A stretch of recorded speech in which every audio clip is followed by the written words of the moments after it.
आज आपण पंचामृत बनवणार आहोत। तर सर्वप्रथम वस्तू काय काय घेतलेल्या आहेत ते बघूया। हे आहे दही, हे आहे तूप, हे आहे दूध, साखर आणि मध। या 5 वस्तूंपासून बनते, त्याला म्हणतात पंचामृत। तर सर्वप्रथम आपण दही घ्यायचं आहे आणि ते छान असं मिक्स करून घ्यायचं आहे। दही असं फेटल्यासारखं करायचं म्हणजे त्याच्या अशा गाठी दिसत नाही।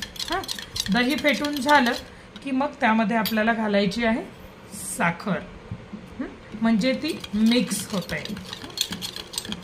हे झाले साखर, आणि साखर मिक्स होत आली की मग त्याच्यामध्ये तुम्हाला घालायचं आहे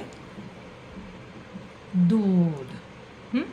दूध घातलं की मग याच्यामध्ये थोडासा मध घालायचा आहे, असा मध।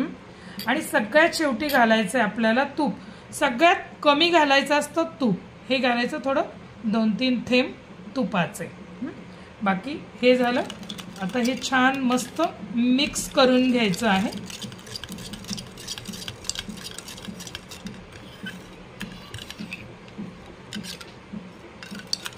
जोपर्यंत साखर विरघळत नाही तोपर्यंत तुम्हाला हे छान असं ढवळायचं आहे। हां, आणि ज्या वेळेला साखर पूर्ण मिक्स झाली की मग याच्यामध्ये एक तुळशीचं पान घालायचं आहे आणि कृष्णाला याचा नैवेद्य दाखवायचा आहे। हे पंचामृत, सत्यनारायणाची पूजा असेल, छोटासा अभिषेक जरी तुमच्याकडे असेल देवाचा, तरी सगळ्यात पहिले सुरुवात होते ती पंचामृताने। तर असं पंचामृत तुम्ही सुद्धा बनवा।